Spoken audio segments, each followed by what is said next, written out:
Hey everybody, I'm Dave Phillips, recovered alcoholic. Current sobriety date, July 22nd of 2001. And I've been a member. I spoke about it in this morning's meetings at my home group that in March I crossed over 31 years of as a member of Alcoholics Anonymous. And the reason I spoke up is because there's many different things that are said in our fellowship that doesn't line up with our big book. This is my big book. It's well used. This is the book I believe I went through the steps with Mark Houston back in 2004 with. It was brand new then, and Mark said something strange to me, which was really strange. He said, I want you to go get a brand new big book. And I was like, well, why do I need to do that? And it's because he goes, your book's probably marked up, highlighted, and underline. And he goes, wouldn't it be nice if you could set aside what you think you know for a brand new experience? So David, go get a brand new big book. I didn't argue. I was like, okay, I'll do it. And so I got a brand new experience going through the steps, out of the big book. It wasn't my first time going through the steps out of the big book, but it definitely gave me a new appreciation how to go line by line, turning the statements in the big book into question, and from there being able to not only go through the stuff myself, but in order for me to become more useful to help other men and women. And I've taken a lot of people through the steps, both men and women, and watch them get well, watch their lives on the inside of where their spirit is go from being hopeless to having hope.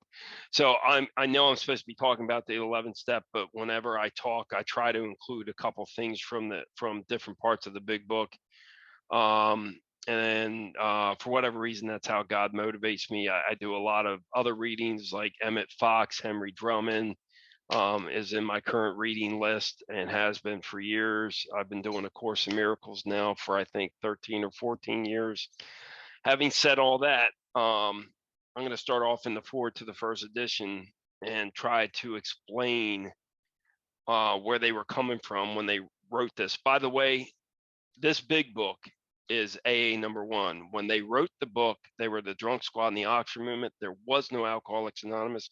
We can thank Clarence Snyder, the brewmeister, and his wife for starting the very first official AA meeting because, and I heard Clarence talk about this when he was the longest sober person. I wasn't in AA at the time. I was alive at the time.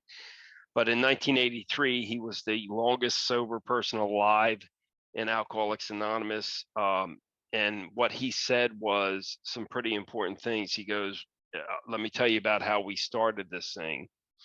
And his guys that he was bringing down from Cleveland, there was like 15 to 20 of them that were coming down who happened to be Catholic, and they were taking them to the Oxford meeting, and the priest found out about it, and Catholics and Protestants don't get along. And the Oxford movement was a first century Protestant Christian movement. And when the priest found out about it, he was getting ready to excommunicate him from the church. And Clarence came to Dr. Bob's group and said, my guys shouldn't have to lose their religion to do what we're doing. So I'm going to start a meeting. This was when the book was in the manuscript form. He goes, I'm going to take the name from the book. And some of Dr. Bob's home group, not Dr. Bob, but some of his home group members actually showed up at Clarence's house where they were having the meeting and threw chairs and said some really nasty things. But that's why we're in the fellowship called Alcoholics Anonymous, not the modern Oxford movement, which I believe is the modern version of it, is the more rearmament movement. But anyway, I digress. So in the forward to the first edition, it says, we of Alcoholics Anonymous are more than 100 men and women who have recovered from receiving, we hope, a state of mind and body. Bill, when he wrote that, they didn't have 100. They were more between 86 and 88. I think Dick B says there was 86. Our sponsor Lineage says that there's 88. Doesn't really matter, because I think Bill thought 100 of them sounded better than the actual number. But listen what it said here: to show other alcoholics, and they italicized this next part. And I was taught when they italicized, they paid a lot of money for that to get my attention. So it says precisely how we have recovered. Not recovering, recovered is the main purpose of this book. All right. For them, we hope these pages will prove so convincing that no further authentication be necessary, meaning I can take my current experiences of what my relationship has been with alcohol from start to finish, how it started fun and how it became a way of life. And now, then how it turned its ugly head and became a rapacious creditor and wouldn't leave me alone. My inability to leave it alone when I'm, being able to shut it down once I start drinking when I'm supposed to, need to, and legally are required to. And then no matter how many times I shut it down, my inability to think to drink through, remembering the last drunk, all that stuff I learned in treatment centers, and I've been in a few of those that'll help the heavy drinker, but doesn't apply to the real alcoholic, because that applies being able to focus and just seek sobriety as the ultimate goal.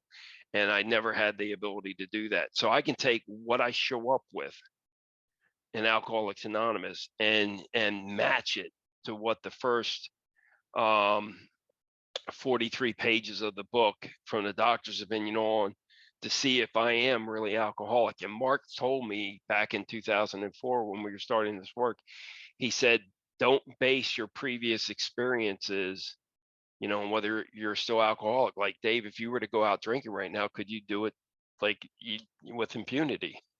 So don't be afraid to question whether you're alcoholic or not, is what he was saying. So I always like to include that in my talk. So wherever you are, hopefully you can fit in to see if you have the problem, because Chuck Chamberlain talked about, if you don't know what the problem is, how on earth can you know what the solution is? And I was friends with Clancy for up until he died. And I love Chuck Chamberlain and stuff. And Chuck had a neat way of putting this: if you don't know what the problem is, how on earth could you know what the solution is? So I have to identify the problem worth. And if I buy into the problem, then I might be open to the solution. And if I buy into the problem and I'm open to the solution, then I may want to take the exact precise plan of recovery that's outlined, from step 3 on, mind you. And I like all of our A literature, not a big fan of Living Sober because it contradicts the big book. But Bill wrote some interesting stuff. He wrote in the first page in the 12 and 12 on step 3, and you can read it for yourself, that he said that the first 2 steps required no action. It only required consideration. So there's no way to actually, because action equals work, and there's no way to, according to our co-founder, there's no way to work step 1. There's no way to work step 2. All that terminology came from treatment, because, and the only way I can think why it came from treatment is because they have to do something to justify charging the insurance company thousands of dollars and sometimes tens of thousands of dollars to pay for our treatments center trips. And so anyway, I'm going to read one other thing and then I'll get on to the crux of the problem, or actually the solution to the crux of the problem. So I'm going to read this too. If Steve won't mind to give me a little latitude here. It says, in working with others, practical experience shows that nothing will ensure immunity from drinking as intensive work with other alcoholics. It works when other activities fail. This is our 12th suggestion. Now listen to what it says here. Carry this message to other alcoholics. You can help when no one else can. So my job isn't, I'm not going to share with my version of the steps. I'm not going to share about, my program. I don't personalize this program. This nonsense that we've all heard. If you've been in enough meetings, you heard you can take what you want and leave what you don't. My book doesn't say that. It's not a buffet program or a buffet style at a meal where you go into a buffet and you can pick and choose. The entire program is what's suggested. When they say to you that has never worked for anybody in the history of Alcoholics Anonymous, but if you think you're special, go ahead and try. You might have some bad results. Maybe you need to go do that.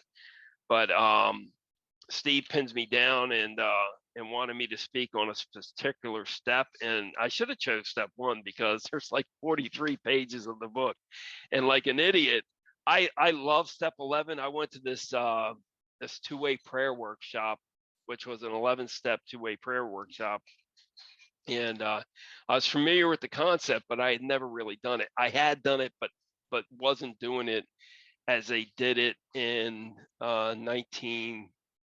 in the late 1930s all the way up through the 50s, you know, and even after Dr. Bob died.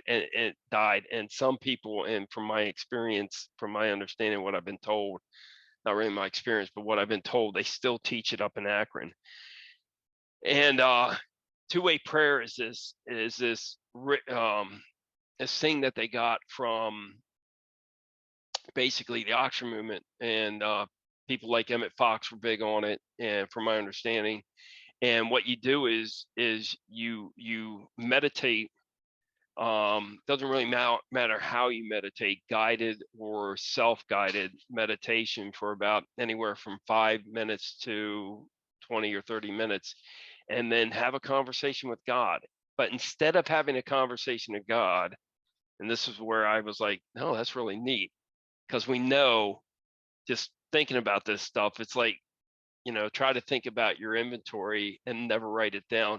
Good luck with that, you know, because our mind can rationalize a bunch of stuff. And like Mark was real big. He goes, Dave, if you really experience God, you got to be out of your mind, because if your mind can comprehend God, then it can't be God, you know. And so he used to say things like that to me. But we're sitting in this workshop, and they said, so you write down whatever comes to your mind in a sort of like a journal almost. And they're not talking about journaling, and there's nothing wrong with journal, but the big book doesn't talk about journaling.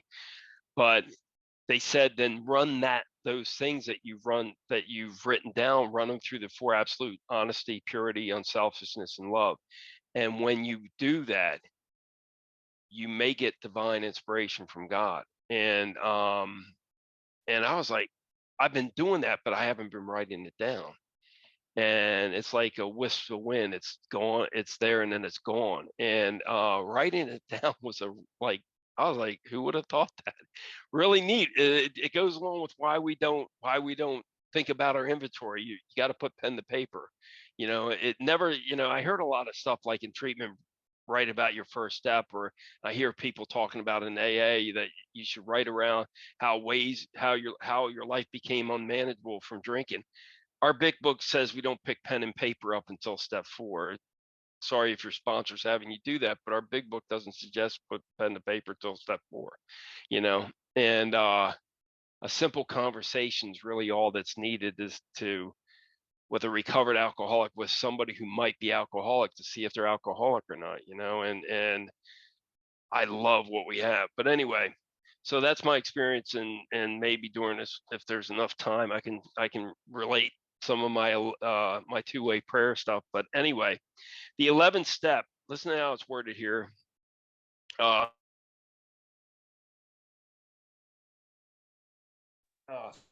had a call come in. Can you hear me, Steve?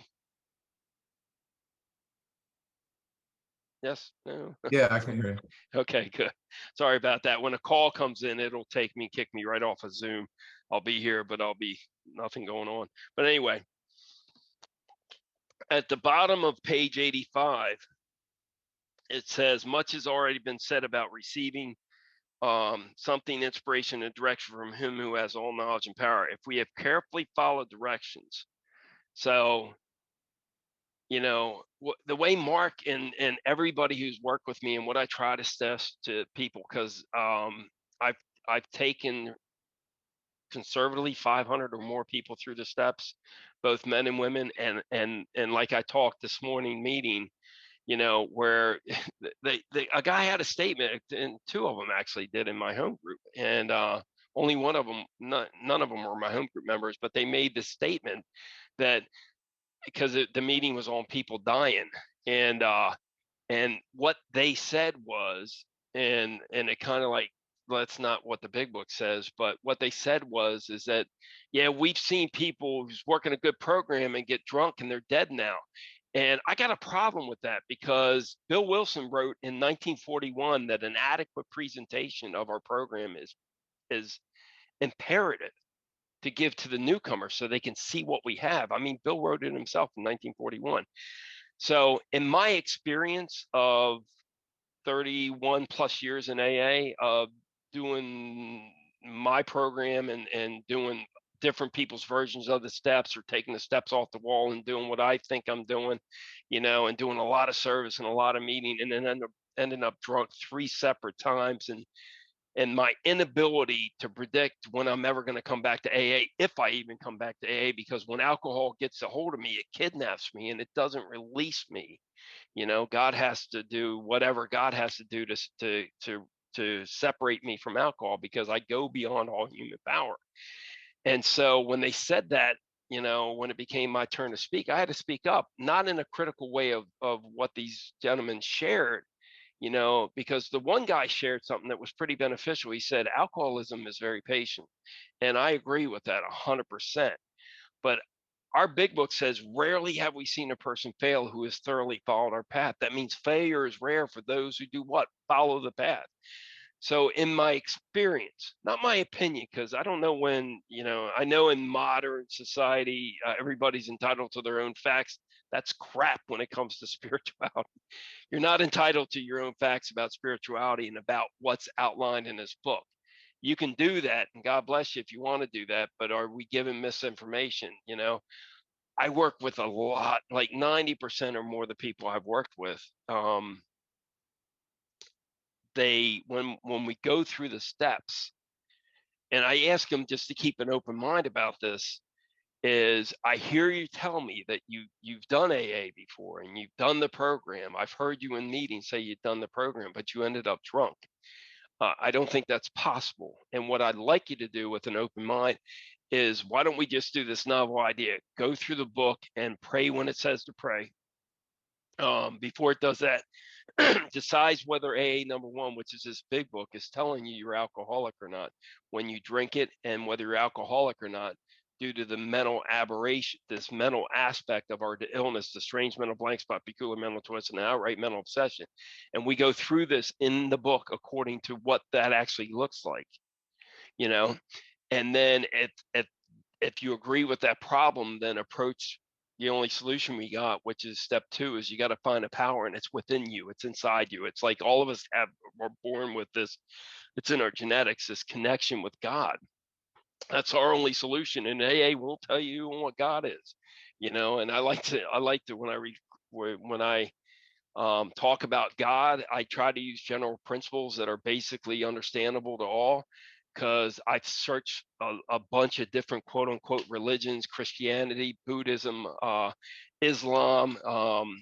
My sponsor, who served in the Middle East, was serving with a bunch of Islamic guys, and they told him the closest you can get to God is when you prostrate yourself, which is lay fully out in the morning and bow into God. And for a while, that's what I did, because I was willing to search, not putting anything down. I even read the Book of Mormon and a lot of Seventh-day Adventist stuff, and I did a lot of accessible books from the Catholic archives or catechisms or whatever that is.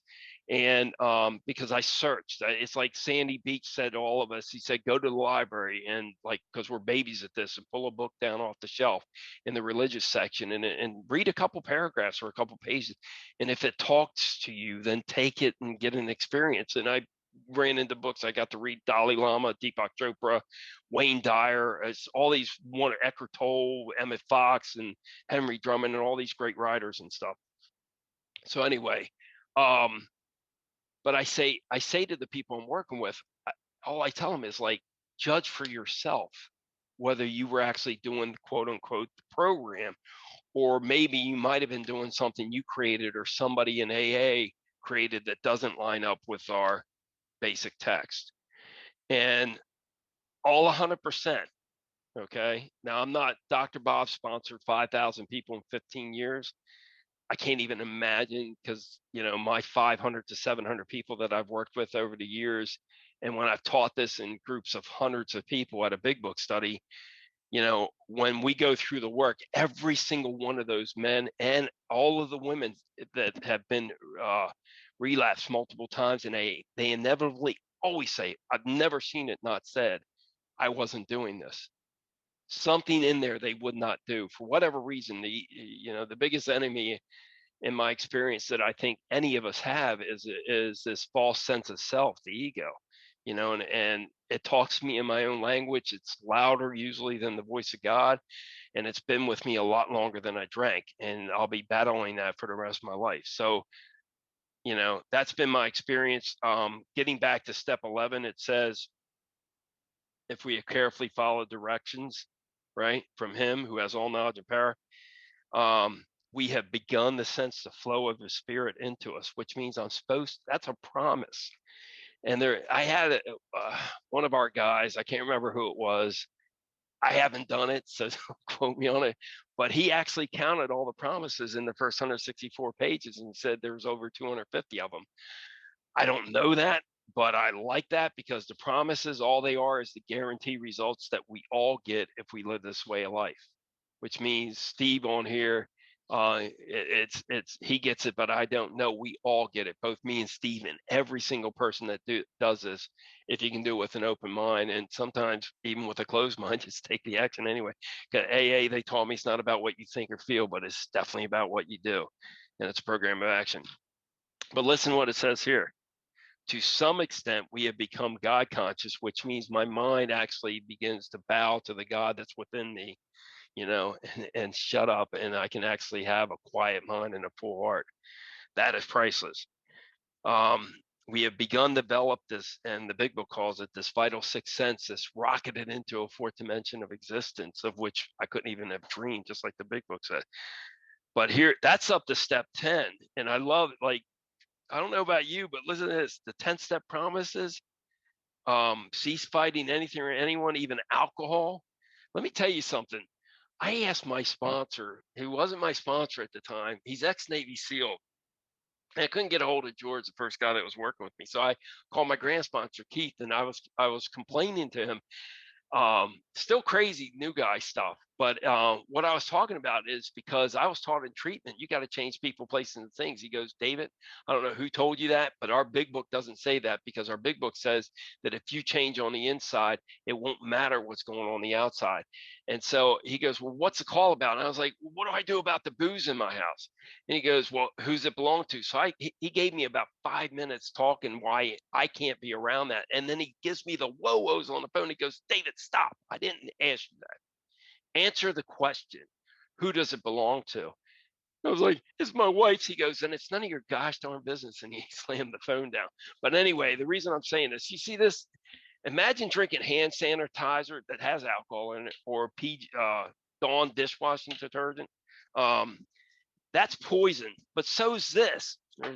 This is a bottle of Jack that was bought for my wife 2 months ago. She's only had one shot out of it, and I think my mother-in-law had the other 2 shots in it. But there's a bottle of tequila and some other stuff in there. But here I am. I got alcohol all around me everywhere I go. And if I'm not restored to sanity, I'm kind of screwed. So, and the big book talks about that on page 101. If you can't be around it, there's something wrong with your spiritual condition, which means if my mind reverts back to an untreated state, where I lose that connection with God, because I'm not one drink away from a relapse. I'm one relationship and awareness of God away from having a screwed up life. And I'm going to hurt a lot of people and burn everything to the ground. So I have to stay spiritually fit, because they're not going to stop doing any of that stuff, because one of those bottles has dust on it. And if you're going to let your liquor bottles collect dust, and I've watched my wife do it, we go out to dinner and she orders a drink and leaves half of it on the table. To me, that's alcohol abuse. I don't say anything to her anymore. I quit doing that because that was never my experience. I used to help bartenders and waitresses clean the bars up. And I actually almost swallowed a cigarette butt because somebody put a cigarette butt out in their drink by way. If you go back on another relapse, public, and what is it? Please don't put your cigarettes out in your drink, because that may be somebody's last drink of the night. So anyway, back to step 11. Step 11 suggests prayer and meditation. Prayer is talking to God, meditation is listening to God. And it says we shouldn't be shy on this matter, which means we're not supposed to be quiet about it. We're each teller in their own way, from their own point of view, describes how they develop their relationship with God. I'm not supposed to be here talking about the steps, apparently, according to our founders, because I'm supposed to be telling you how I established my relationship with God. Because they, for whatever reason, they assumed all of us would go through the steps out of the big book. And how many of us out of a 2 to 3 million fellowship, God knows how many are actually doing it. But listen what it says here: better men than we are using it constantly. It works if we have the proper attitude and work at it. It would be easy to be vague about this matter, yet we believe we can make some definite and valuable suggestions. Okay.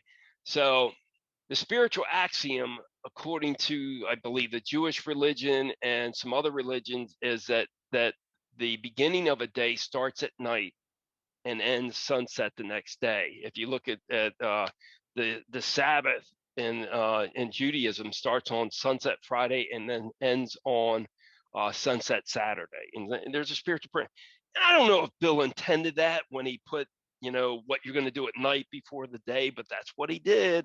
Just saying, I know a little bit about religion. I'm not a theologian, but I have a lot of talks with theologians of many different faiths, and we have a lot of stuff in common because we all. And if you look at the three major religions, Christianity, Islam, and Judaism, they all worship the same God. They don't have different conceptions of God. They all worship the same God. Pretty cool, you know. And Buddhism and some other ones, they have like some principles that are so divinely, beautifully inspired that I think it might all be the same, but I don't know. I think using, in my own personal opinion, using certain terminology to describe God may be misunderstood by some. So I try not to get into my specific idea on who and what God is. I never talk about it with anybody because this is what's meant to be experienced, and God is meant to be experienced. And I like to think of God as love. And we all know, and Bill and Dr. Bob talked that wonderful last talk he gave before he died in November of 19, what was it? 19, whatever year he died, 1950, I believe, with 15 years of sobriety, and I think November 11th. But anyway, he said it boils down to love and service. So I'm gonna learn how to do this by, if God is really our employer, and I was taught in step 3, from step 3 on, our life is no longer any of our business, and I can report, because when I've made my life my business, my life burned to the ground. I died sober 2005 from a skydiving accident and came out of a drug-induced coma, almost fully paralyzed from the waist down. And they brought me new people to work with. Interesting story, but we don't have time to discuss that because we might be getting close to the time I got to wrap it up. But anyway, let's go back to this thing on page 86. So if God is my employer, I have to report to him at night to report what I done with the time. Since they taught me that if you're an alcoholic, you're on borrowed time, kid, you better figure out who you borrowed the time from and get about their business. So I'm about my father's business, right? And so I got to report to God. And so I got a bunch of questions to ask. So was I resentful today? Resentment, angry, more than a passing disturbance, like over and over, can't get it out of my mind, sort of like the obsession of alcohol when I'm untreated. Was I selfish, did for myself without consideration of others, dishonest, lied, cheat, stole time from the boss or any of that stuff, or afraid, you know? So if I was those things, yes or no? And then the next question is, do we owe an apology? And that goes back to step 10. Step 10 is not done at night. There's a misconception. When Bill wrote the 12 and 12, he listed every step you will ever do inventory in, from your first 4 step, from your yearly inventory you may do with your sponsor. But then he talks about the spot check inventory. That's the 10th step. It's the corrective measures that are taken right then and there. So were we kind and loving? Do we owe an apology? Here's an important thing. Have we kept something to ourselves which should be discussed with another person at once? Sort of like I did with my 5th step. And my sponsor told me I can leave that right on somebody's phone, on somebody's answer machine. It's just to get it out. I don't need to do a conversation in that. Were we kind and loving toward all? Question: did I take more of life today, or was I more of a giver today? And here's a question: what could we have done better? So sit silently and actually ask, well, what could I have done better? Are we thinking of ourselves most of the time? Or were we thinking of what we could do for others or what we could pack in the stream of life? Because life's meant to be embraced. Did my mind, here's a concept you may or may not have heard: hostage to the ego or host to God. I can't serve, the carpenter talked about you can't serve money and God. They don't exist. That's why he said there's something about the coin with whose picture's on the coin.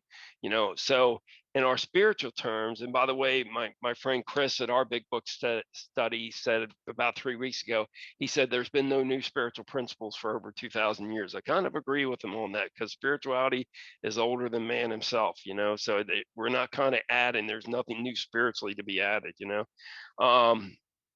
okay, now listen to this. Or were we thinking of what we could do for others, or what we could back in stream life? But we must be careful, and this is important, not to drift into worry, remorse, or morbid reflection. My ego likes to trap me in morbid reflection. It's the same thoughts that would precede me picking up a drink. The same, this mind that tells me it's okay to drink, and then when I'm surrendered to that, it's the same mind that'll criticize me, as calling me a loser. You're a loser because you drank again, when it's the one that talked me into it, because the problem centers in the mind. So I don't do morbid reflection according to the 11th step, right? After making our review, listen to what it says here: directions. We ask God's forgiveness and inquire what corrective measures should be taken. So in my experience, what I do is I do that. I ask God's forgiveness and inquire what corrective measures, and I sit silently, and it might behoove me to have a pen and a paper in case he divinely inspires me.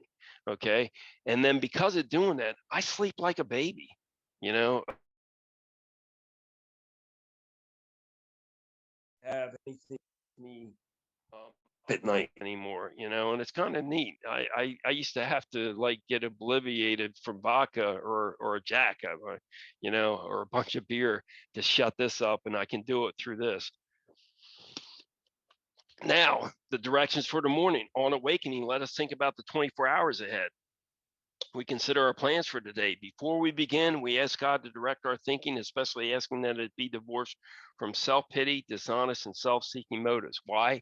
Because self-pity, dishonest, and self-seeking motives is contrary to what God motives are for me. And I actually think in a general way what I'm going to do today. Under these conditions, we can employ our mental faculties with assurance, for after all, God gave us brains to use. Our thought life will be placed on a much higher plane when our thinking is clear to wrong motives. So what this does is it clears my wrong motives. And I think in a general way, what am I going to do today? Am I going to go to a meeting? Am I going to meet anybody to do step work today? I showed up, even though my new guy that I picked up earlier in the week, we were supposed to go through there's a solution today. We did Bill's story in 2 days, and it was phenomenal. I don't like putting time frames on trying to jam all this stuff in and just flow with it. He didn't show up, but I was taught it doesn't matter whether they show up, I show up, And then listen to what it says here. In thinking about our day, we may face indecision. We may not be able to determine which course to take. Here we ask God for inspiration, intuitive thought, or decision. We relax and take it easy. We don't struggle. We are often surprised how the right answers our answers come after we've tried this for a while. So what happens is I begin to change on the inside. Something internally, the mind grows smaller, the voices in the mind grow smaller, and my spirituality gets larger and larger in life, where I literally begin to think of others before thinking of me, instead of, it wasn't, what is it? What do they say, that I was all I ever thought of? Chuck Chamberlain talked about, we go from universe of one when we're untreated to a universe of everyone. Like you become a just one grain of sand on this big beach of life. So what happens is, and this is another promise in the 11th step, what used to be the hunch or the occasional inspiration gradually becomes a working part of the mind, which means my mind begins to get rewired. I get new programming for my mind. I heard that years ago, and it came to me that what this stuff does, and it related into modern terms. This is no different than when you're when you're on your computer or your laptop and you get a virus in there, and it affects you files, what do? You go get an antivirus software. And the big book is like our antivirus software. The 12 steps are a way to fire the ego and hire the God inside of me to run the show, right? Being still inexperienced and having just made conscious contact with God, it is not probable that we're going to be inspired at all time. We might pay for this presumption in all sorts of absurd actions and ideas. Nevertheless, we find that our thinking will, as time passes, be more and more on the plane of inspiration. We come to rely upon it. So in the beginning, when I'm just beginning this stuff, it's probably imperative for me to be, if I get this divine inspirations, maybe running past my spiritual advisors, i.e. your sponsor, and other spiritual minded people. So I don't go out and start knocking down doors and talking about the good book and all this other stuff. Although there's nothing wrong with that. I'm just saying, run it past your spiritual advisors. And then at the end of this, it says, we usually conclude this period of meditation with a prayer that we be shown all through the day what our next step is to be, that we be given whatever we need to take care of such problems. Now listen to this. We ask especially for freedom from self-will and are careful to make no request for ourselves only. The reason is because selfishness and self-centeredness is, according to the book on page 62, is the root of our problem. And we think it, we don't know it until you do inventory. And apparently for some of us boneheads like me, when I do a lot of inventory, I'm the last one to know that, hey, I was an asshole, or I was selfish, excuse my language, okay? So it says we may ask for ourselves, however, if others will be helped. So if what I'm going to do today is going to benefit somebody else and not have a foreseeable benefit to me, the byproduct of which is I don't work on staying sober. I've been worked on staying sober for over 21 years, almost 22 years, because it's a byproduct of living this as a spiritual way of life. AA's not, Mark taught me, AA is not a stop drinking program. It's a design for living.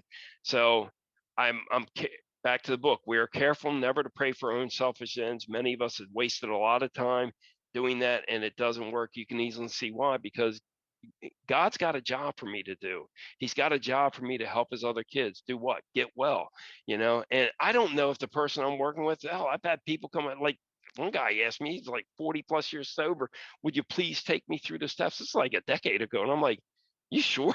He goes, yeah, I like your approach, and it was cool. Anyway, if circumstances warrant, I tried this, it didn't work for me because my wife didn't want to do it. But if circumstances warrant, we ask our wives or friends to join us in morning meditation.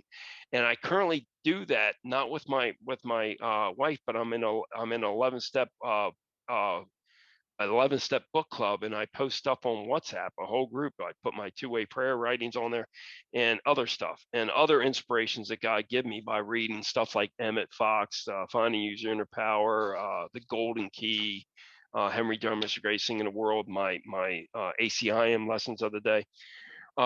If not members of religious bodies, we sometimes select and memorize a few set prayers which emphasize the principle we used in discussion. I say the 3rd and 7th step prayer every day. I ask God to keep me sober, but not what you may think, like alcohol, because I'm not fighting alcohol. One of the definitions of sober that I got from a dictionary was soundness of mind. Had nothing to do with alcohol. I like that because apparently I've been insane most of my life and stuff, and I don't want to be insane anymore because I don't want to make life about me.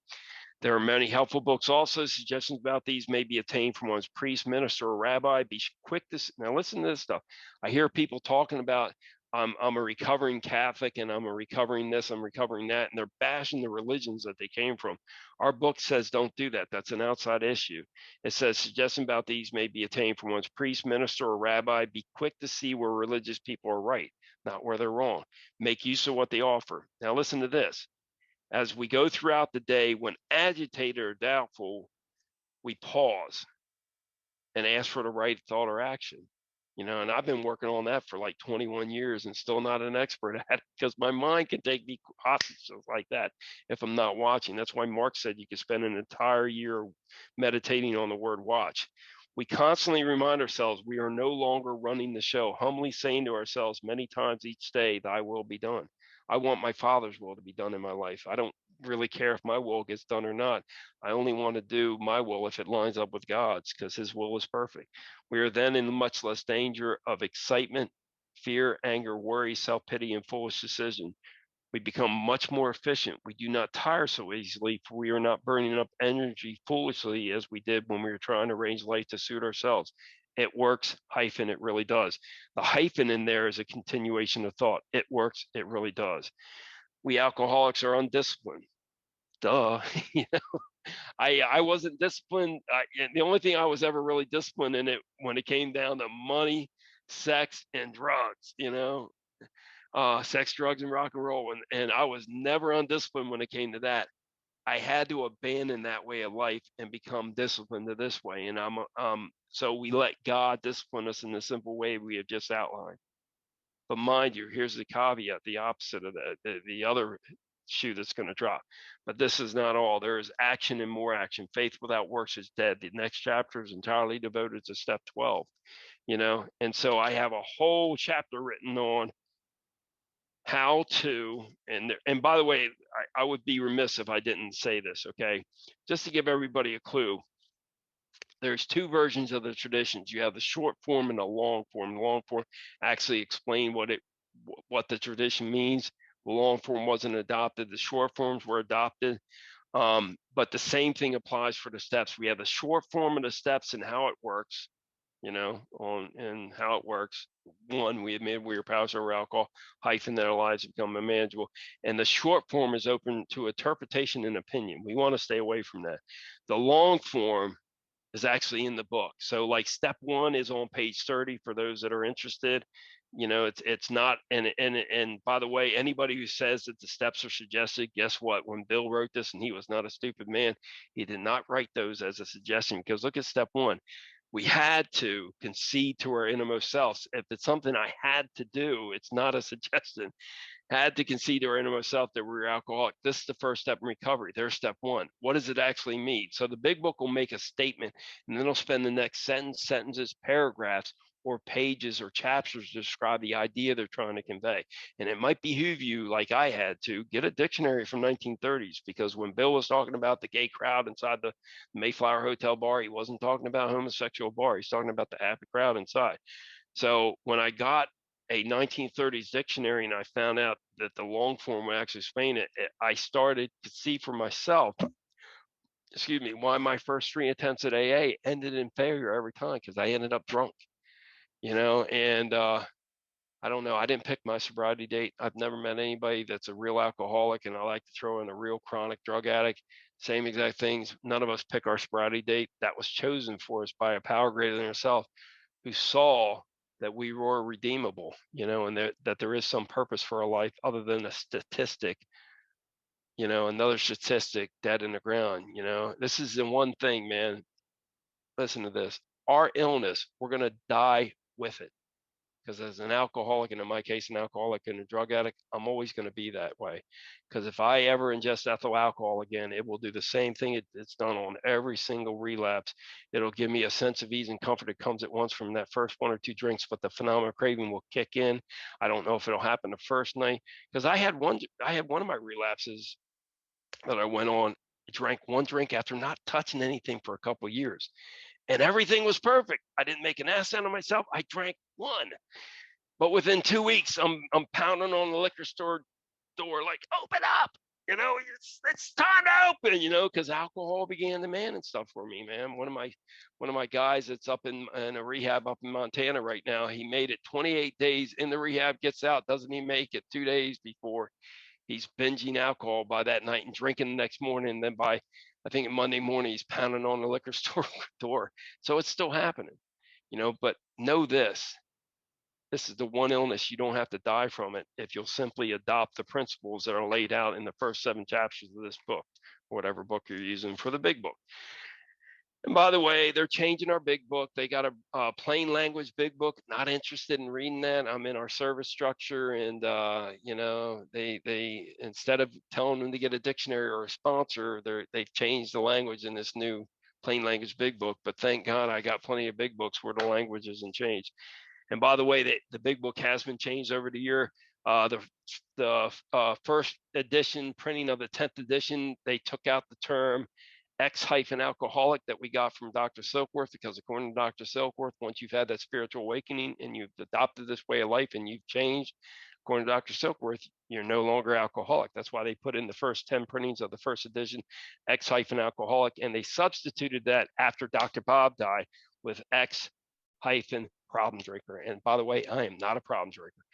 Drinking was my solution. Life was the problem. And for over 21, almost 22 years now, I haven't had that problem because I don't need to change people, places, and things or any of that other nonsense. Because if I change on the inside, my sobriety date will never have to change because alcohol will never be a solution for that. So with that, I'm at the top of the hour. Hope I didn't bore you guys. I hope you found, maybe laughed a little bit, maybe learned something. And remember this, that if lack of power is your dilemma, you better go find the power and figure out who you borrowed it from and get about their business so you don't have to ever die from this again. And hopefully you're helping people. Thanks for letting me share.